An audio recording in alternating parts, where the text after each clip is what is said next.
ملتان سے جناب عبدالواحد صاحب نے خط لکھا ہے. آپ یہ پوچھتے ہیں کہ حالیہ سیلاب کو کچھ لوگ عذاب کہہ رہے ہیں اور کچھ لوگ اسے آزمائش قرار دیتے ہیں، اسے کس انداز میں دیکھنا چاہیے اور اس طرح کی صورتحال میں اسلام ہمیں کیا تعلیم دیتا ہے؟ جناب عبدالواحد صاحب، یقیناً ہمیں جب بھی کوئی ایسی بڑی آفت اور مشکل اور مصیبت آئے تو اسے ان دونوں اعتبارات سے دیکھنا چاہیے، کیونکہ قرآن مجید کی آیات یہ بتاتی ہیں، اللہ رب العزت کا فرمان گرامی ہے کہ جب بھی تمہیں کوئی مصیبت آسمان سے یا زمین سے پہنچتی ہے تو اس کا بیشتر سبب تم لوگ خود ہوتے ہو، تمہارے اپنے ہاتھوں کی کمائی، تمہارے اعمال، تمہارا کردار اس کا سبب ہوتا ہے. تو سب سے پہلے اس کی طرف توجہ دینی چاہیے، کیونکہ جب بھی کوئی قوم اجتماعی انداز میں کوئی ایسا بڑا گناہ کرتی ہے جس گناہ کو اللہ تعالیٰ کسی صورت میں بھی اسے کرنے کی اجازت نہیں دیتے اور اس پر سخت ناراض ہوتے ہیں، تو سابقہ اقوام میں بھی ایسی ہزاروں مثالیں پائی جاتی ہیں کہ اللہ تعالیٰ نے ان کے گناہوں کے بدلے میں انہیں سزا دی، انہیں عذاب سے دوچار کیا، اور اس وجہ سے ان پر مصیبت ڈالی گئی تاکہ وہ لوگ غور کریں اور توبہ کرتے ہوئے اللہ کی طرف واپس پلٹیں اور رجوع کریں اور اس کام کو چھوڑ دیں کہ جس کام کی وجہ سے وہ مشکل آئی ہے. اس وجہ سے تمام اہل ایمان کو سب سے پہلے کسی بھی مصیبت کے بارے میں کوئی تبصرہ کرنے یا غور کرنے کے لیے اپنی طرف دیکھنا چاہیے، اپنی ذات، اپنے معاشرے، اپنے ماحول اور اپنے اجتماعی انداز میں تلاش کرنا چاہیے کہ ہم سے کوئی ایسی غلطی تو نہیں ہو گئی جس سے اللہ ناراض ہو گیا ہے، یا ہم سے کوئی ایسی کوتاہی تو نہیں ہو گئی جس کی وجہ سے ہمیں یہ مصیبت اٹھانا پڑی ہے. تو اس وجہ سے پہلی نظر اسی کی طرف آنی چاہیے کہ اللہ ہم سے ناراض ہو گیا ہے اور ہمیں اسے راضی کرنے کے لیے اپنی ان غلطیوں سے توبہ کرنی چاہیے، واپس پلٹنا چاہیے. رسول اللہ صلی اللہ علیہ وسلم کا عام معمول بھی تھا اور یہ تعلیم بھی تھی کہ جب بھی کبھی تیز آندھی آ جاتی یا طوفان آ جاتا یا پھر گرد و غبار کی شکل میں کوئی ایسی بڑی مشکل آ جاتی، کوئی قحط سالی ہو جاتی، کوئی ایسی وبا پھوٹ پڑتی کہ جس کی وجہ سے لوگ مرنا شروع ہو جائیں یا زیادہ بڑی مقدار میں بیمار ہونا شروع ہو جائیں، تو آپ علیہ السلام نفل پڑھا کرتے تھے. نفل پڑھنا ہی بذات خود اس بات کی علامت ہے کہ ایک مومن اللہ کے سامنے سر جھکا کر اپنی غلطیوں پر غور کرتا ہے اور اپنے اللہ سے توبہ کرتا ہے، اس سے معافی طلب کرتے ہوئے اللہ تعالیٰ کی اس پکڑ سے بچنے کی کوشش کر رہا ہوتا ہے. اس لیے اہل ایمان کو یہ ضرور سوچنا چاہیے. یہ آزمائش بھی ہوتی ہے کیونکہ ہم انسانی تاریخ میں دیکھتے ہیں کہ انتہائی نیک افراد حتیٰ کہ انبیاء بھی اکثر اوقات مشکلات میں گھرے رہے. جناب ایوب علیہ السلام جو ہیں ایک طویل بیماری میں مبتلا رہے. جناب یونس علیہ السلام مچھلی کے پیٹ میں پہنچ گئے. موسیٰ علیہ السلام جو ہیں اس طرح کی بہت ساری مشکلات سے گزرے. اس کے علاوہ دیگر انبیاء بھی، حتیٰ کہ رسول اللہ صلی اللہ علیہ وسلم بھی زندگی میں انتہائی مشکل وقت انہیں گزارنا پڑا. تو یقیناً ہم وہاں پر عذاب کو تلاش نہیں کریں گے، بلکہ اللہ تعالیٰ کا دوسرا قانون جو خود اس نے اپنی کتاب میں لکھا ہوا ہے کہ ہم نے زندگی اور موت بنائی ہی اس لیے ہے تاکہ ہم تمہیں آزمائیں، دیکھیں کہ کون اپنے ایمان میں، اپنے کردار میں زیادہ اچھا ہے، زیادہ پختہ ہے، زیادہ اچھی راہ پہ چلنے والا ہے، اور وہ لوگ کامیاب ہو جائیں گے. اور کون ہیں جن کا ایمان کمزور، جن کا کردار غلط، جن کے معاملات درست نہیں ہیں، تو یقیناً وہ لوگ ان آزمائشوں میں ناکام ہوں گے اور قیامت کے روز اللہ تعالیٰ کی پکڑ کا شکار ہوں گے. تو دونوں ہی باتیں دیکھنی چاہیے.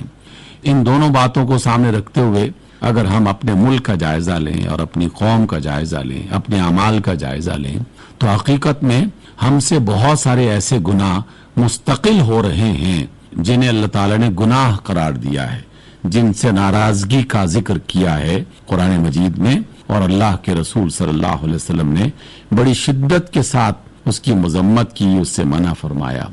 ایک سب سے بڑی بات جن کا تعلق ہماری معیشت سے ہے، لین دین سے ہے، کاروبار سے ہے، اللہ نے اور اللہ کے رسول نے بالکل واضح انداز میں فرمایا کہ اللہ تعالیٰ نے اس کو حرام کر دیا ہے، اور وہ ہے سود.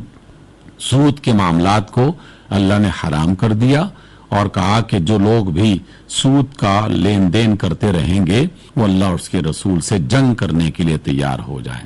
تو اتنی کھلی اور واضح بات جس کے بارے میں نہ کوئی اختلاف ہے نہ کوئی بہام ہے، بالکل دو ٹوک انداز میں اللہ نے یہ بات کہی۔ اور اگر ہم اپنے ملک کا جائزہ لیں تو گزشتہ 75 برس سے ہم نے سودی کاروبار کو، سودی معاملات کو فروغ دیا، انہیں ترقی دی، اور اگر کبھی سود کے معاملات کو روکنے کی کوشش بھی کی گئی تو اس کوشش کے راستے میں رکاوٹ بنے ہم لوگ اور اسے ناکام بنا دیا۔ تو یہ تو کھلم کھلا اللہ سے اور اس کے رسول سے جنگ ہے۔ تو جب ایسی جنگ ہوگی تو کیا اللہ ناراض نہیں ہوگا؟ تو ایک بڑا سبب تو یہ ہے۔ دوسرا اور بڑا سبب جو ہے اس کے ساتھ ہی، جس کا ذکر قرآن میں حدیث میں کیا گیا ہے، ہم تمام انسانوں کو بطور خاص اہل ایمان کو یہ کہا گیا کہ جب بھی تم لین دین کرو اور کاروبار کرو، معاملات کو آگے بڑھاؤ تو دیانت کے ساتھ، سچائی کے ساتھ، امانت کے ساتھ، اس میں کوئی گھپلا نہیں ہونا چاہیے، جھوٹ اور فریب نہیں ہونا چاہیے، دھوکہ بازی نہیں ہونی چاہیے، اس میں ملاوٹ نہیں ہونی چاہیے۔ تو اللہ تعالیٰ کی طرف سے، اس کے رسول کی طرف سے ان غلطیوں اور گناہوں کی سخت مذمت کی گئی ہے۔ اللہ نے اور اس کے رسول نے فرمایا کہ اس سے برکت ختم ہو جاتی ہے، اس سے اللہ ناراض ہو جاتا ہے۔ تو اگر ہم اپنے معاملات پر نظر دوڑائیں اور بالکل غیر جانبدار ہو کر اپنی ذات کا، اپنے معاشرے کا، اپنے معاملات کا جائزہ لیں تو ہم ان تمام گناہوں میں مبتلا ہیں۔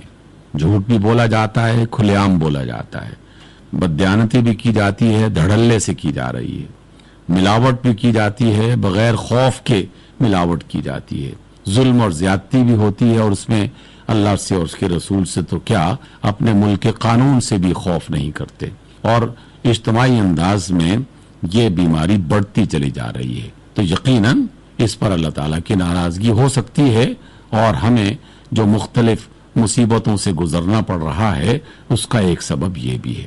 تیسری بڑی غلطی جس کو ہم نے اجتماعی انداز میں اختیار کر رکھا ہے، اور اس میں زیادہ تر ذمہ داری حکومت، حکومتی اداروں یا ملک میں موجود جو پرائیویٹ یا سرکاری ادارے ہیں ان کی غفلت ہے۔ ہماری اپنی بھی غفلت انفرادی انداز میں بھی پائی جاتی ہے۔ اللہ تعالیٰ کے ایک قانون ہے کہ اس نے ہمیں دنیا میں مختلف قسم کی نعمتوں سے نوازا، لیکن ان نعمتوں سے فائدہ اٹھانے کی ذمہ داری ہماری اپنی ہے۔ عقل دے رکھی ہے، وسائل دے رکھے ہیں، سوچنے سمجھنے کے لیے صلاحیت دے رکھی ہے، اور مل کر مختلف کام کرنے کے لیے رغبت دلائی، طریقے بتائے۔ اگر ہم اس کو اختیار نہ کریں تو یقیناً پھر اس کا نتیجہ بھگتنا پڑے گا۔ اب دیکھیے، پانی اللہ کی رحمت ہے، بارش اللہ کی رحمت ہے، دریا چشمے اللہ کی رحمتیں ہیں۔ یہ سب رحمتیں ہونے کے باوجود ہمیں یہ زحمت کب دکھائی دیتے ہیں؟ جب ہم اپنے ذمے کا کام نہیں کرتے۔ ہمیں ڈیم بنانے چاہیے، نہیں بناتے۔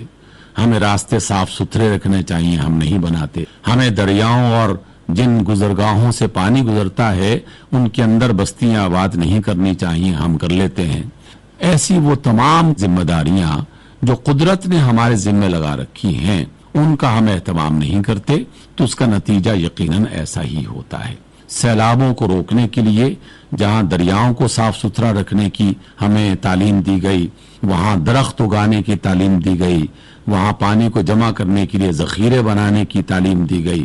اگر ہم یہ نہیں کرتے تو یقیناً اس کا نقصان اٹھانا پڑتا ہے۔ بیشتر سیلاب کے جو اسباب ہیں ان میں سے بڑا سبب ایک یہی نظر آتا ہے، سب لوگ اس بات پر متفق ہیں۔